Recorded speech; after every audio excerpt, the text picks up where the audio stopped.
कल सुबह 4 बजे का सीन इमेजिन करो।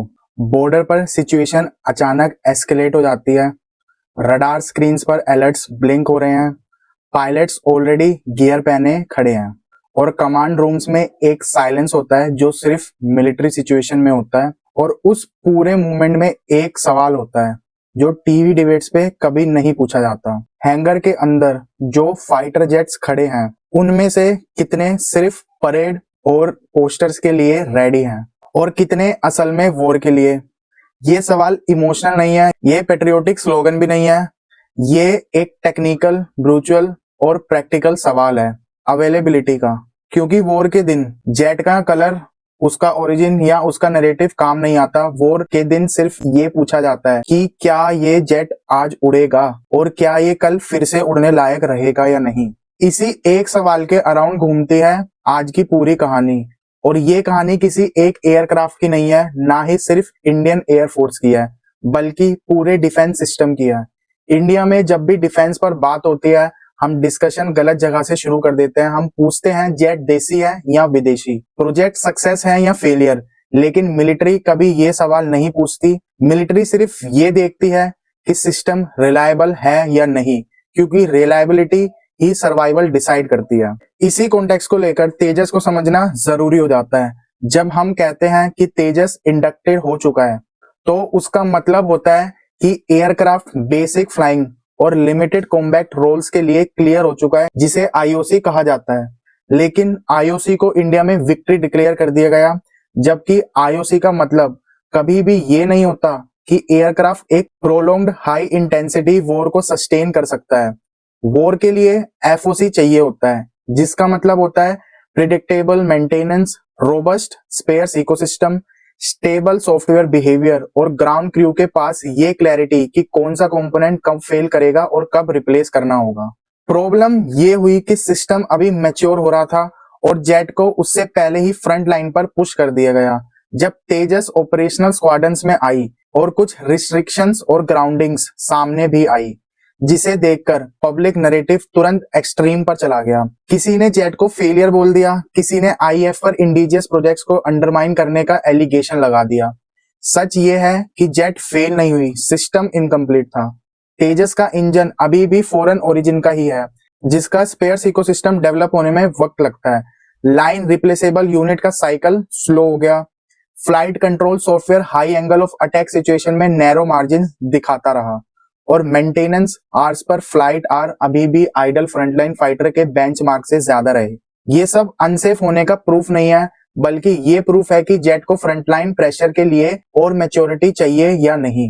इसी पॉइंट पर एक डेंजरस नैरेटिव जन्म लेता है कि इंडियन एयरफोर्स इंडिजियस प्रोजेक्ट्स को सपोर्ट नहीं करती, जबकि रियलिटी कुछ और है। रियलिटी है कि एयरफोर्स का काम सिंबोलिज्म को सेटिस्फाई करना बिल्कुल भी नहीं है। उसका काम पायलट्स को जिंदा वापस लाना होता है। आईएएफ को पेट्रोटिज्म का सर्टिफिकेट नहीं चाहिए, उसे सर्टेनिटी चाहिए। क्योंकि अगर सिस्टम ये गारंटी नहीं देता कि जेट आज भी उड़ेगी और कल भी, तो सवाल पूछना एंटी नेशनल नहीं है, बल्कि कॉम्बैट रियलिज्म होता है। यहीं से बात सीधा नंबर्स पे आती है, क्योंकि एयर वॉर नंबर से नहीं अवेलेबिलिटी से जीती जाती है। ऑथोराइज स्ट्रेंथ 42 क्वाड्रेंट्स की है, लेकिन ग्राउंड रियलिटी 30 to 31 स्क्वाड्रंस के आसपास घूम रही है, और जिसमें से अभी 2 फ्लीट तेजस की भी ग्राउंडेड कर दी गई है, जिसकी वजह से ऑलमोस्ट 29 स्क्वाड्रंस अभी इंडिया के पास है। और जैसे जैसे मिग 21, मिग 27 जैसे लेगेसी प्लेटफॉर्म्स रिटायर होते गए, प्रेशर और बढ़ता चला गया। प्लान ये था कि तेजस MK1 और MK1A धीरे धीरे इस गैप को फिल करेगा, लेकिन जब डिलीवरीज ही स्लो होती हैं, जब एयरक्राफ्ट ऑपरेशनल चेक्स के चक्कर में ग्राउंडेड होते हैं और जब पायलट्स की कन्वर्जन ट्रेनिंग डिले होती है, तो आईएफ एक होल को प्लग करने के चक्कर में दूसरा होल क्रिएट कर देता है। और एयर पावर में इसका मतलब होता है कम सोर्टीज, ज्यादा फटीग और क्राइसिस के वक्त लिमिटेड ऑप्शंस। इस पूरी सिचुएशन का ब्लेम अक्सर सीधा एचएएल पर डाल दिया जाता है, पर पूरी पिक्चर इतनी सिंपल नहीं है जैसे कि वो दिखती है।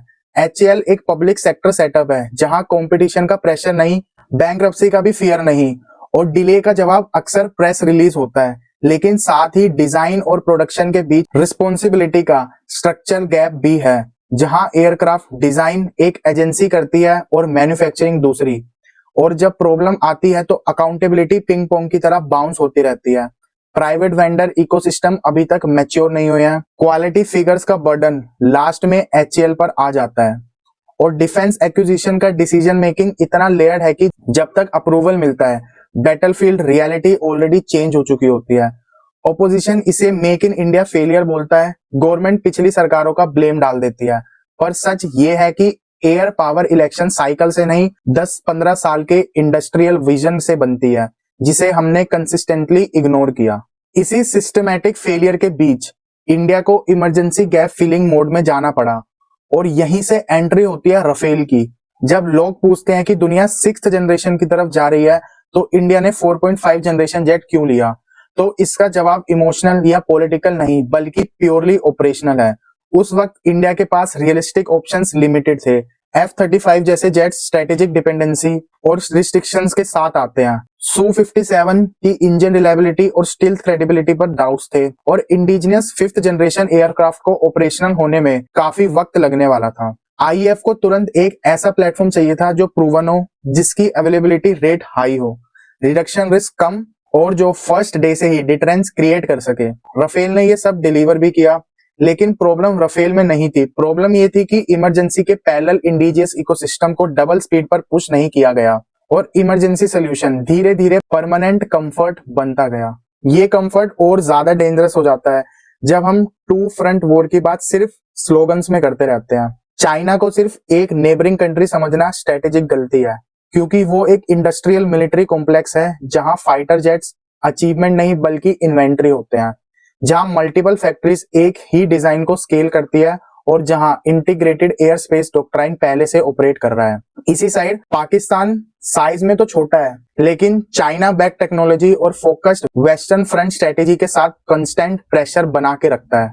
ऐसी सिचुएशन में टू फ्रंट वॉर का मतलब होता है अपनी ऑलरेडी लिमिटेड एयर सेट्स को स्प्लिट करना, कंसंट्रेट नहीं कर पाना, और एयर वॉरफेयर में ये सब रिस्की सिनेरियो होता है, क्योंकि जो पहले हेजिटेट करता है, जो पहले ब्लिंक करता है, वही पहले लूज करता है। फ्यूचर की बात करें तो होप जरूर है। AMCA जैसे प्रोजेक्ट्स दिखते हैं कि इंडिया डिजाइन एम्बिशन रखता है, स्टील्थ शेपिंग और एडवांस एवियोनिक्स का विजन रखता है, लेकिन बोटलनेक वही पुराना है, engine technology, advance materials, realistic timelines और पॉलिटिकल पेशेंस। 6th जेन एयरक्राफ्ट तभी पॉसिबल होगा जब प्राइवेट सेक्टर को सिंबॉलिक नहीं बल्कि रियल एंट्री मिलेगी, जब फेलियर को करप्शन के सिनोनियम की जगह इनोवेशन का नेचुरल पार्ट माना जाए, और जब डिफेंस को ऑप्टिक्स से निकालकर इकोसिस्टम की तरह ट्रीट किया जाए। और यहीं पर एक और एंगल आता है जो अक्सर मिस हो जाता है। फ्यूचर वॉर सिर्फ जेट से नहीं जीती जाएंगी, आने वाली लड़ाइयों में जीत उसकी होगी जो बैटलफील्ड को पहले देखेगा, क्योंकि ISR डोमिनेंस बढ़ रही है। ISR डोमिनेंस का मतलब होता है एनिमी से पहले डिसीजन लेना। ड्रोन्स और मैन अनमैन टीमिंग इसलिए डिसीजिव होंगे क्योंकि मशीन पहले रिस्क लेगी और इंसान बाद में। इलेक्ट्रॉनिक वॉरफेयर बिना एक मिसाइल फायर किए पूरे एनिमी नेटवर्क को अंधा कर सकता है, और सैटेलाइट सर्वेबिलिटी के बिना मॉडर्न मिलिट्री कुछ ही घंटों में 1980s के लेवल पर आ जाती है। अगर हम सिर्फ एयरक्राफ्ट गिनते रहे और सिस्टम्स, नेटवर्क्स और इंटीग्रेशन को इग्नोर करते रहे तो हम डिटरेंस क्रिएट नहीं कर रहे, हम सिर्फ महंगी मशीन्स को टारगेट्स बना रहे हैं। इसीलिए ये वीडियो तेजस को डिफेंड करने के लिए नहीं और ना ही उसे अटैक करने के लिए था। तेजस को डिफेंस या अटैक की जरूरत ही नहीं है। तेजस एक मिरर है जो हमसे ये पूछता है कि क्या हम सिर्फ जेट्स बनाना चाहते हैं या जेट बनाने का सिस्टम भी बनाना चाहते हैं। अगर आज तुम अवेलेबिलिटी पूछ रहे हो, मेंटेनेंस पूछ रहे हो, सस्टेनमेंट पूछ रहे हो, तो तुम नेगेटिव नहीं हो, तुम उस देश के सिटीजन हो जो चाहता है कि पायलट सिर्फ पेट्रियोटिक नहीं बल्कि प्रोटेक्टेड भी हो। वॉर के दिन पायलट ये नहीं पूछता कि जेट देसी है या फॉरेन, वो सिर्फ ये पूछता है कि क्या ये जेट रेडी है। और देशभक्ति का असली टेस्ट उसी सवाल के जवाब में होता है। स्ट्रॉन्ग देश नारे से नहीं बनते, स्ट्रॉन्ग देश बोरिंग सिस्टम से बनते हैं।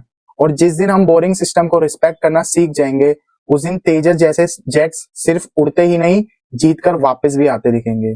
तो अगर आपको ये एनालिसिस अच्छा लगा हो तो अपनी अपनी राय मुझे कमेंट्स में बताना। वीडियो को लाइक करें, शेयर करें और चैनल को सब्सक्राइब करें। मिलते हैं ऐसे किसी नए एनालिसिस के साथ, तब तक के लिए बाय बाय।